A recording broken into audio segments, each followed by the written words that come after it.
Matius 10, Yesus memanggil ke-12 rasul.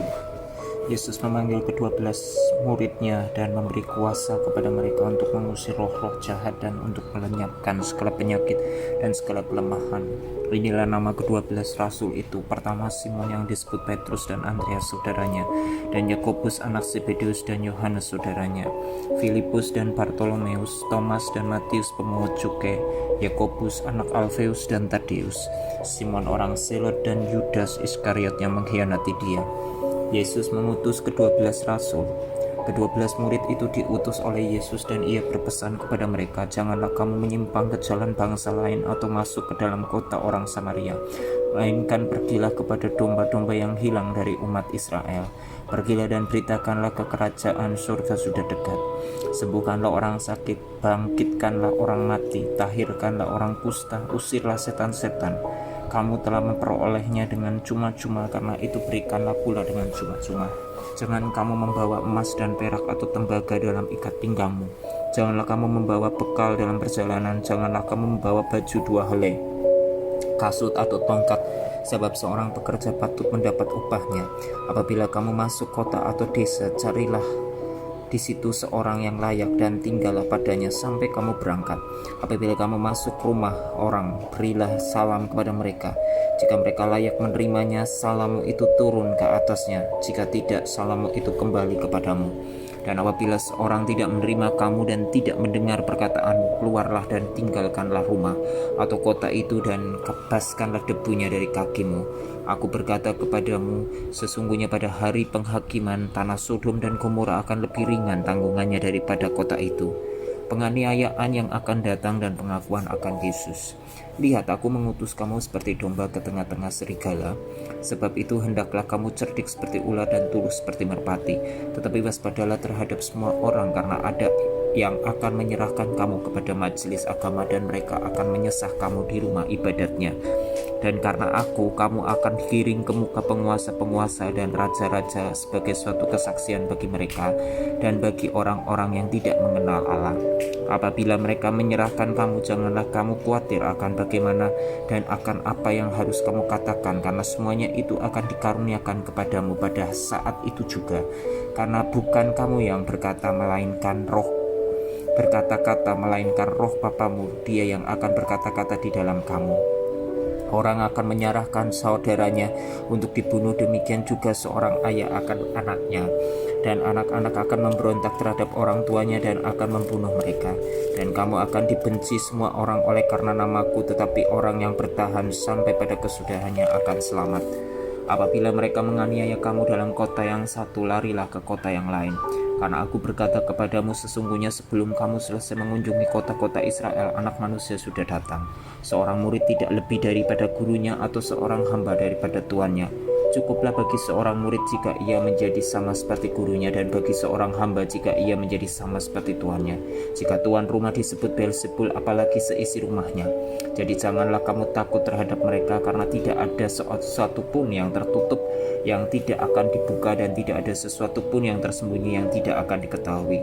Apa yang kukatakan kepadamu dalam gelap, katakanlah itu dalam terang. Dan apa yang dibisikkan ke telingamu, beritakanlah itu dari atas atap rumah. Dan janganlah kamu takut kepada mereka yang dapat membunuh tubuh, tetapi yang tidak berkuasa membunuh jiwa. Takutlah terutama kepada dia yang berkuasa membinasakan baik jiwa maupun tubuh di dalam neraka. Bukankah burung pipit dijual 2 ekor seduit, namun seekor pun daripadanya tidak akan jatuh ke bumi di luar kehendak Bapamu. Dan kamu rambut kepalamu pun terhitung semuanya. Sebab itu janganlah kamu takut, karena kamu lebih berharga daripada banyak burung pipit. Setiap orang yang mengakui akan aku di depan manusia, aku juga akan mengakuinya di depan Bapa-Ku yang di surga. Tetapi barang siapa menyangkal aku di depan manusia, aku juga akan menyangkalnya di depan Bapa-Ku yang di surga. Yesus membawa pemisahan bagaimana mengikuti Yesus. Jangan kamu menyangka bahwa aku datang untuk membawa damai di atas bumi. Aku datang bukan untuk membawa damai, melainkan pedang. Sebab aku datang untuk memisahkan orang dari ayahnya, anak perempuan dari ibunya, menantu perempuan dari ibu mertuanya, dan musuh orang ialah orang-orang seisi rumahnya. Barang siapa mengasihi bapa atau ibunya lebih daripadaku, ia tidak layak bagiku. Dan barang siapa mengasihi anaknya laki-laki atau perempuan lebih daripadaku, ia tidak layak bagiku. Barang siapa tidak memikul salibnya dan mengikut aku, ia tidak layak bagiku. Barang siapa mempertahankan nyawanya, ia akan kehilangan nyawanya. Dan barang siapa kehilangan nyawanya karena aku, ia akan memperolehnya. Barang siapa menyambut kamu, ia menyambut aku. Dan barang siapa menyambut aku, ia menyambut dia yang mengutus aku. Barang siapa menyambut seorang nabi sebagai nabi, ia akan menerima upah nabi. Dan barang siapa menyambut seorang benar sebagai orang benar, ia akan menerima upah orang benar. Dan barang siapa memberi air sejuk secangkir saja pun kepada salah seorang yang kecil ini, karena ia muridku, aku berkata kepadamu, sesungguhnya ia tidak akan kehilangan upahnya daripadanya. Matius 11. Setelah Yesus selesai berpesan kepada ke-12 muridnya, pergilah ia dari sana untuk mengajar dan memberitakan Injil di dalam kota-kota mereka. Yesus dan Yohanes Pembaptis. Di dalam penjara, Yohanes mendengar tentang pekerjaan Kristus, lalu menyuruh murid-muridnya bertanya kepadanya, "Engkaukah yang akan datang itu, atau haruskah kami menantikan orang lain?" Yesus menjawab mereka, "Pergilah dan katakanlah kepada Yohanes apa yang kamu dengar dan kamu lihat. Orang buta melihat, orang lumpuh berjalan, orang kusta menjadi tahir, orang tuli mendengar, orang mati dibangkitkan, dan kepada orang miskin diberitakan kabar baik. Dan berbahagialah orang yang tidak menjadi kecewa dan menolak aku." Setelah murid-murid Yohanes pergi, mulailah Yesus berbicara kepada orang banyak itu tentang Yohanes. "Untuk apakah kamu pergi ke padang gurun melihat buluh yang digoyangkan angin kian kemari? Atau untuk apakah kamu pergi melihat orang yang berpakaian halus? Orang yang berpakaian halus itu tempatnya di istana raja. Jadi untuk apakah kamu pergi melihat nabi? Benar, dan aku berkata kepadamu, bahkan lebih daripada nabi, karena tentang dia ada tertulis, lihatlah, aku menyuruh utusanku mendahului engkau. Ia akan mempersiapkan jalanmu di hadapanmu. Aku berkata kepadamu, sesungguhnya di antara mereka yang dilahirkan oleh perempuan, tidak pernah tampil seorang yang lebih besar daripada Yohanes Pembaptis. Namun yang terkecil dalam kerajaan surga lebih besar daripadanya. Sejak tampilnya Yohanes Pembaptis hingga sekarang, kerajaan surga diserong dan orang yang menyerongnya mencoba menguasainya. Sebab semua nabi dan kitab Taurat bernubuat hingga tampilnya Yohanes. Dan jika kamu mau menerimanya, ialah Elia yang akan datang itu. Siapa bertelinga hendaklah ia mendengar. Dengan apakah akan kuumpamakan angkatan ini? Mereka itu seumpama anak-anak yang duduk di pasar dan berseru kepada teman-temannya, "Kami meniup seruling bagimu, tetapi kamu tidak menari. Kami menyanyikan kidung duka, tetapi kamu tidak bergabung. Karena Yohanes datang, ia tidak makan dan tidak minum, dan mereka berkata, ia kerasukan setan. Kemudian anak manusia datang, ia makan dan minum, dan mereka berkata, lihatlah, ia seorang pelahap dan peminum, sahabat pemungut cukai dan orang berdosa, tetapi hikmat Allah dibenarkan oleh perbuatannya." Yesus mengecam beberapa kota, lalu Yesus mulai mengecam kota-kota yang tidak bertobat, sekalipun di situ ia paling banyak melakukan mujizat-mujizatnya. "Celakalah engkau, Korasim! Celakalah engkau, Betsaida, karena jika di Tirus dan di Sidon terjadi mujizat-mujizat yang telah terjadi di tengah-tengah kamu, sudah lama mereka bertobat dan bergabung. Tetapi aku berkata kepadamu, pada hari penghakiman, tanggungan Tirus dan Sidon akan lebih ringan daripada tanggunganmu. Dan engkau Kapernaum, apakah engkau akan dinaikkan sampai ke langit? Tidak, engkau akan diturunkan sampai ke dunia orang mati. Karena jika di Sodom terjadi mujizat-mujizat yang telah terjadi di tengah-tengah kamu, kota itu tentu masih berdiri sampai hari ini. Tapi aku berkata kepadamu, pada hari penghakiman, tanggungan negeri Sodom akan lebih ringan daripada tanggunganmu. Ajakan juru selamat. Pada waktu itu berkatalah Yesus, aku bersyukur kepadamu Bapa Tuhan langit dan bumi, karena semuanya itu engkau sembunyikan bagi orang bijak dan orang pandai, tetapi engkau nyatakan kepada orang kecil. Ya Bapa, itulah yang berkenan kepadamu, semua telah diserahkan kepadaku oleh Bapakku, dan tidak seorang pun mengenal anak selain Bapa, dan tidak seorang pun mengenal Bapa selain anak, dan orang yang kepadanya anak itu berkenan menyatakannya. Marilah kepadaku, semua yang letih lesu dan berbeban berat, aku akan memberi kelegaan kepadamu. Pikulah kuk yang kupasang dan berjelajarlah padaku, karena aku lemah lembut dan rendah hati, dan jiwamu akan mendapat ketenangan. Sebab kuk yang kupasang itu enak dan bebanku pun ringan. Matius 12, murid-murid memetik gandum pada hari Sabat. Pada waktu itu pada hari Sabat Yesus berjalan di ladang gandum. Karena lapar, murid-muridnya memetik bulir gandum dan memakannya. Melihat itu berkatalah orang-orang Farisi kepadanya, "Lihatlah, murid-muridmu berbuat sesuatu yang tidak diperbolehkan pada hari Sabat." Tetapi jawab Yesus kepada mereka, "Tidakkah kamu baca apa yang dilakukan Daud ketika ia dan mereka yang mengikutinya lapar? Bagaimana ia masuk ke dalam rumah Allah dan bagaimana mereka makan roti sajian dan tidak boleh dimakan, baik olehnya maupun oleh mereka yang mengikutinya, kecuali oleh imam-imam.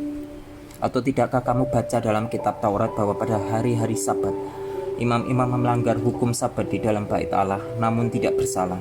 Aku berkata kepadamu, di sini ada yang melebihi bait Allah. Jika memang kamu mengerti maksud firman ini, yang kukehendaki ialah belas kasihan dan bukan persembahan, tentu kamu tidak menghukum orang yang tidak bersalah, karena Anak Manusia adalah Tuhan atas hari Sabat." Yesus menyembuhkan orang pada hari Sabat. Setelah pergi dari sana, Yesus masuk ke rumah ibadat mereka. Di situ ada seorang yang mati sebelah tangannya. Mereka bertanya kepadanya, "Bolehkah menyembuhkan orang pada hari Sabat?" Maksud mereka ialah supaya dapat mempersalahkan dia.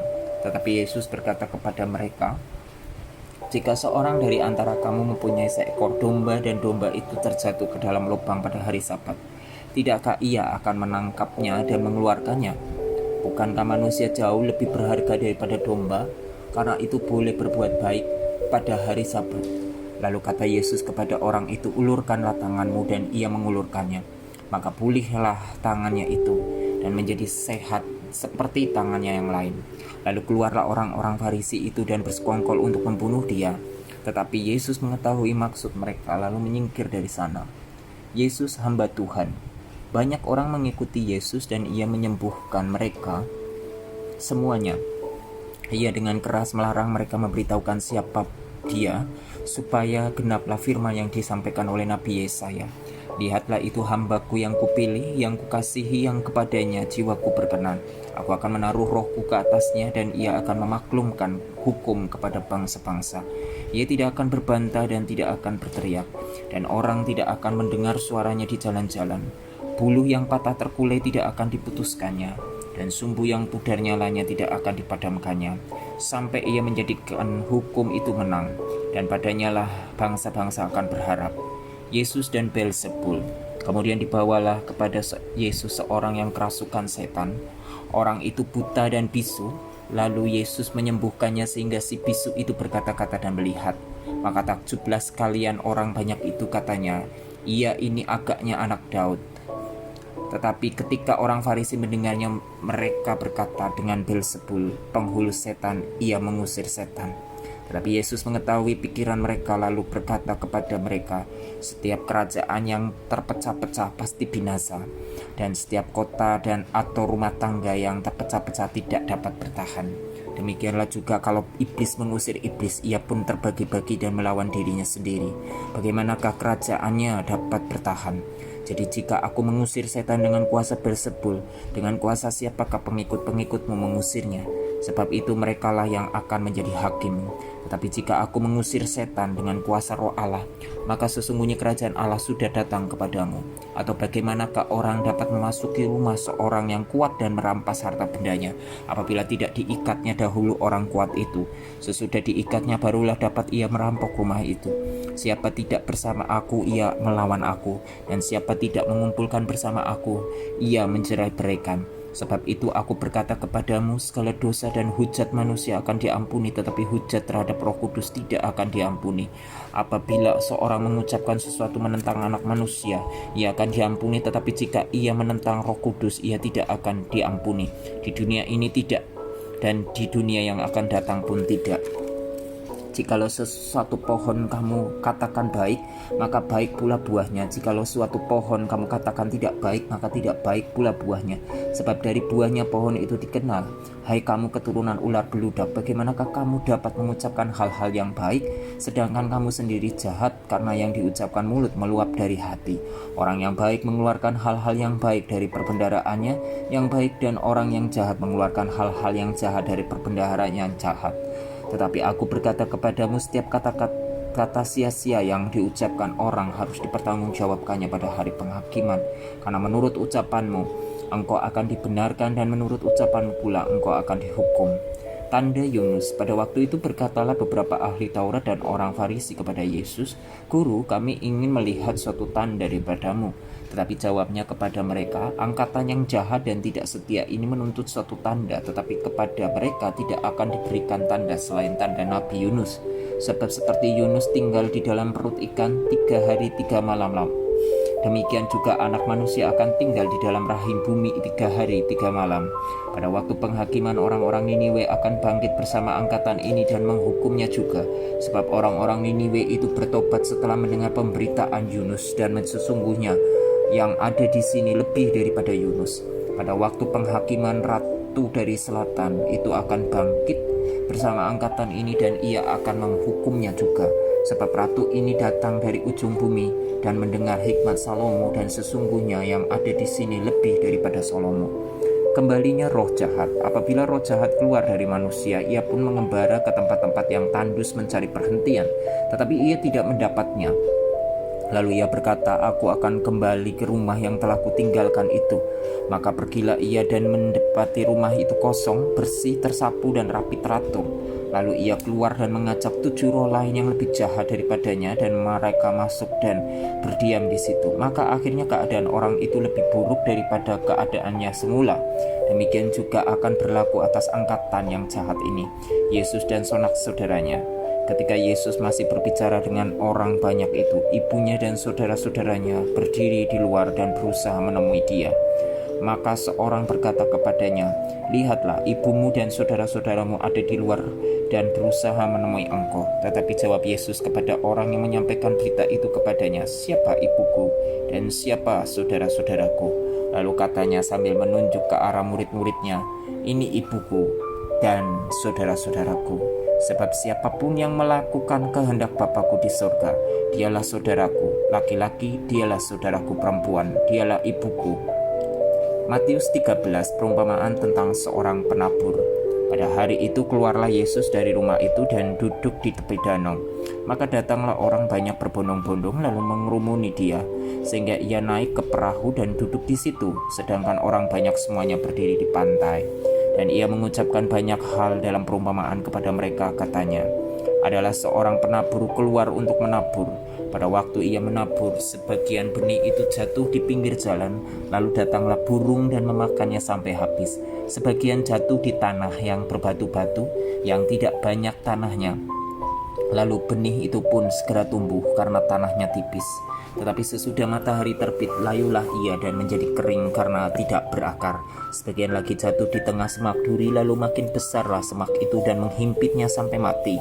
Dan sebagian jatuh di tanah yang baik, lalu berbuah, ada yang 100 kali lipat, ada yang 60 kali lipat, ada yang 30 kali lipat. Siapa bertelinga, hendaklah ia mendengar."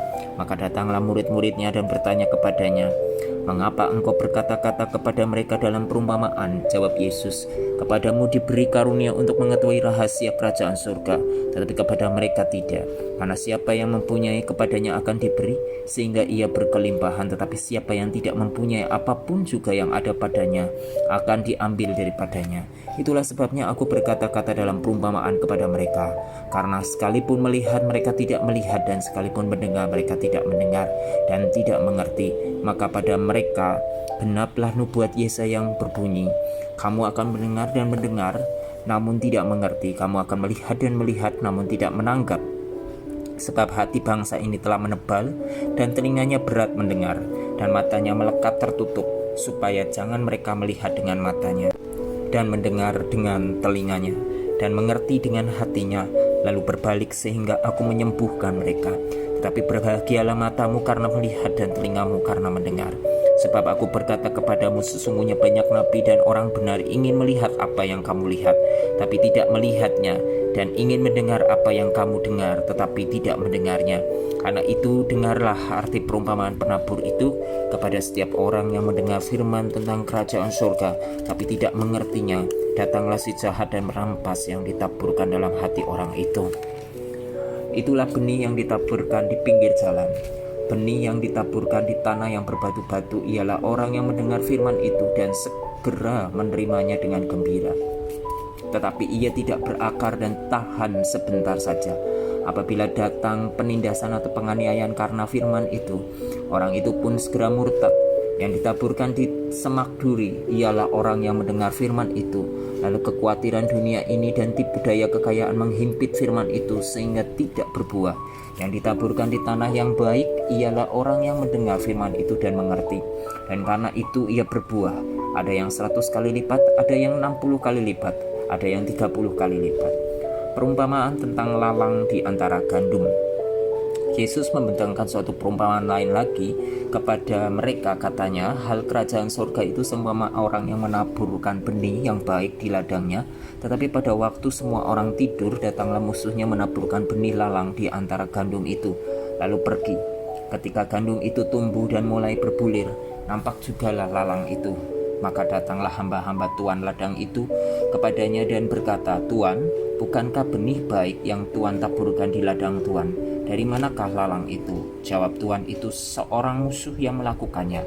Lalu berkatalah hamba-hamba itu kepadanya, "Jadi maukah Tuan supaya kami pergi mencabut lalang itu?" Tapi ia berkata, "Jangan, sebab mungkin gandum itu ikut tercabut pada waktu kamu mencabut lalang itu. Biarkanlah keduanya tumbuh bersama sampai waktu menuai. Pada waktu itu aku akan berkata kepada para penuai, kumpulkanlah dahulu lalang itu dan ikatlah berberkas-berkas untuk dibakar. Kemudian kumpulkanlah gandum itu ke dalam lumbungku." Perumpamaan tentang biji sesawi dan ragi. Yesus membentangkan suatu perumpamaan lain lagi kepada mereka, katanya, hal kerajaan surga itu seumpama biji sesawi yang diambil dan ditaburkan orang di ladangnya. Memang biji itu yang paling kecil dari segala jenis benih, tetapi apabila sudah tumbuh, sesawi itu lebih besar daripada sayuran yang lain, bahkan menjadi pohon, sehingga burung-burung di udara datang bersarang pada cabang-cabangnya. Dan ia menceritakan perumpamaan ini juga kepada mereka.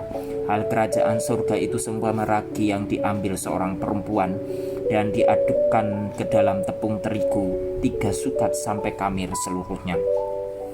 Semuanya itu disampaikan Yesus kepada orang banyak dalam perumpamaan, dan tanpa perumpamaan suatu pun tidak disampaikannya kepada mereka.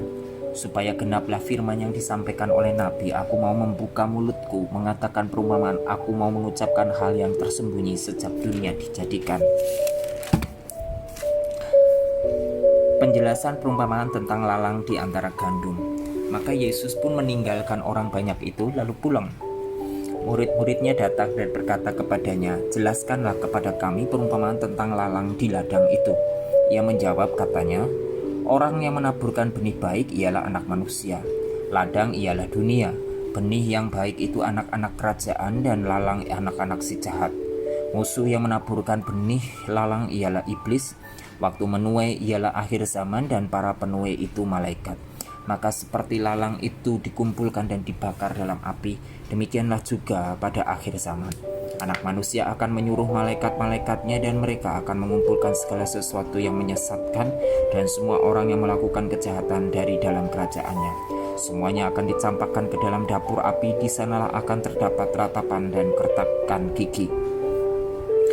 Pada waktu itulah orang-orang benar akan percaya seperti matahari dalam kerajaan Bapa mereka. Siapa bertelinga hendaklah ia mendengar. Perumpamaan tentang harta terpendam dan mutiara yang berharga. Hal kerajaan surga itu seumpama harta yang terpendam di ladang yang ditemukan orang lalu dipendamkannya lagi. Oleh sebab sukacitanya, pergilah ia menjual seluruh miliknya lalu membeli ladang itu. Demikian pula hal kerajaan surga itu seumpama seorang pedagang yang mencari mutiara yang indah. Setelah ditemukannya mutiara yang sangat berharga, ia pun pergi menjual seluruh miliknya lalu membeli mutiara itu. Perumpamaan tentang pukat. Demikianlah pula hal kerajaan surga itu seumpama pukat yang dilabuhkan di laut, lalu mengumpulkan berbagai-bagai jenis ikan. Setelah penuh, pukat itu pun diseret orang ke pantai, lalu duduklah mereka dan mengumpulkan ikan yang baik ke dalam pasu, dan ikan yang tidak baik mereka buang. Demikianlah juga pada akhir zaman, malaikat-malaikat akan datang memisahkan orang jahat dari orang benar, lalu mencampakkan orang jahat ke dalam dapur api. Di sanalah akan terdapat ratapan dan kertakan gigi. Mengertikah kamu semuanya itu? Mereka menjawab, "Ya, kami mengerti." Maka berkatalah Yesus kepada mereka, karena itu setiap ahli Taurat yang menerima pelajaran dari hal kerajaan surga itu seumpama tuan rumah yang mengeluarkan harta yang baru dan yang lama dari perbendaharaannya. Yesus ditolak di Nazaret. Setelah Yesus selesai menceritakan perumpamaan-perumpamaan itu, ia pun pergi dari situ. Setibanya di tempat asalnya, Yesus mengajar orang-orang di situ, di rumah ibadat mereka. Maka takjublah mereka dan berkata, dari mana diperolehnya hikmat itu dan kuasa untuk mengadakan mujizat-mujizat itu? Bukankah ia ini anak tukang kayu? Bukankah ibunya bernama Maria dan saudara-saudaranya Yakobus, Yusuf, Simon, dan Yudas? Dan bukankah saudara-saudaranya perempuan semuanya ada bersama kita? Jadi dari mana diperolehnya semuanya itu? Lalu mereka kecewa dan menolak dia. Maka Yesus berkata kepada mereka, seorang nabi dihormati di mana-mana kecuali di tempat asalnya sendiri dan di rumahnya. Dan karena ketidakpercayaan mereka, tidak banyak mujizat diadakannya di situ. Matius 14, Yohanes Pembaptis dibunuh. Pada masa itu sampailah berita-berita tentang Yesus kepada Herodes raja wilayah. Lalu ia berkata kepada pegawai-pegawainya, inilah Yohanes Pembaptis. Ia sudah bangkit dari antara orang mati, dan itulah sebabnya kuasa-kuasa itu bekerja di dalamnya. Sebab memang Herodes telah menyuruh menangkap Yohanes, membelenggunya dan memenjarakannya, berhubung dengan peristiwa Herodias, istri Filipus saudaranya. Karena Yohanes pernah menegurnya, katanya, tidak halal engkau mengambil Herodias. Herodes ingin membunuhnya, tetapi ia takut akan orang banyak yang memandang Yohanes sebagai nabi. Tetapi pada hari ulang tahun Herodes, menarilah anak perempuan Herodias di tengah-tengah mereka dan menyukakan hati Herodes, sehingga Herodes bersumpah akan memberikan kepadanya apa saja yang dimintanya. Maka setelah dihasut oleh ibunya, anak perempuan itu berkata, berikanlah aku di sini kepala Yohanes Pembaptis di sebuah talam. Lalu sedihlah hati raja, tetapi karena sumpahnya dan karena tamu-tamunya diperintahkannya juga untuk memberikannya, disuruhnya memenggal kepala Yohanes di penjara.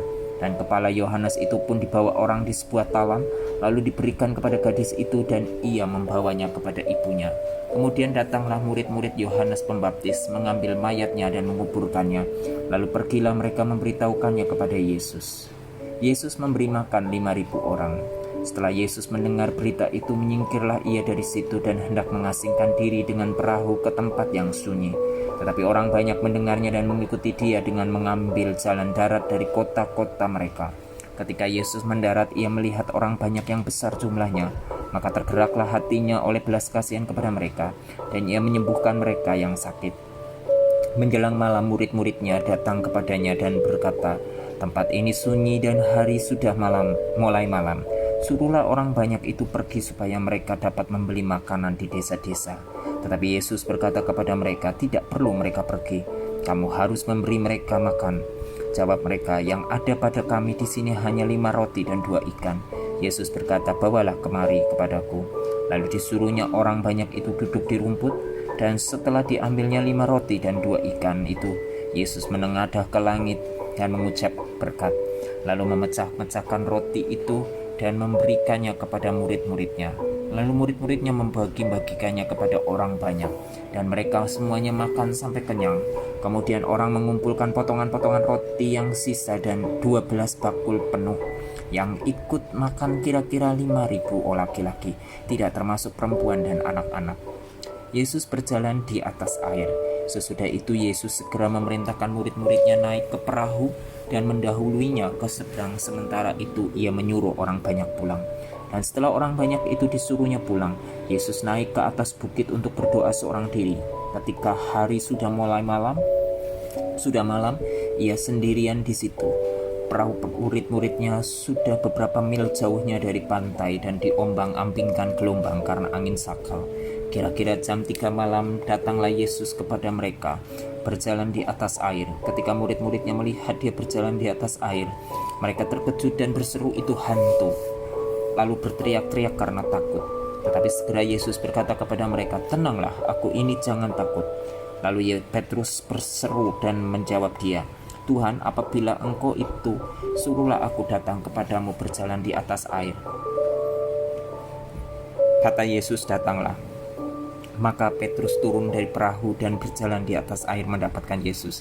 Tetapi ketika dirasanya tiupan angin, takutlah ia dan mulai tenggelam, lalu berteriak, "Tuhan, tolonglah aku." Segera Yesus mengulurkan tangannya, memegang dia dan berkata, "Hai orang yang kurang percaya, mengapa engkau bimbang?" Lalu mereka naik ke perahu dan angin pun redalah. Dan orang-orang yang ada di perahu menyembah dia, katanya, "Sesungguhnya engkau anak Allah." Yesus menyembuhkan orang-orang sakit di Genesaret. Setibanya di seberang, mereka mendarat di Genesaret.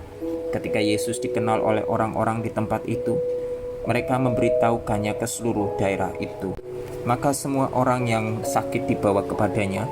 Mereka memohon supaya diperkenankan menjamah jubahnya, dan semua orang yang menjamahnya menjadi sembuh.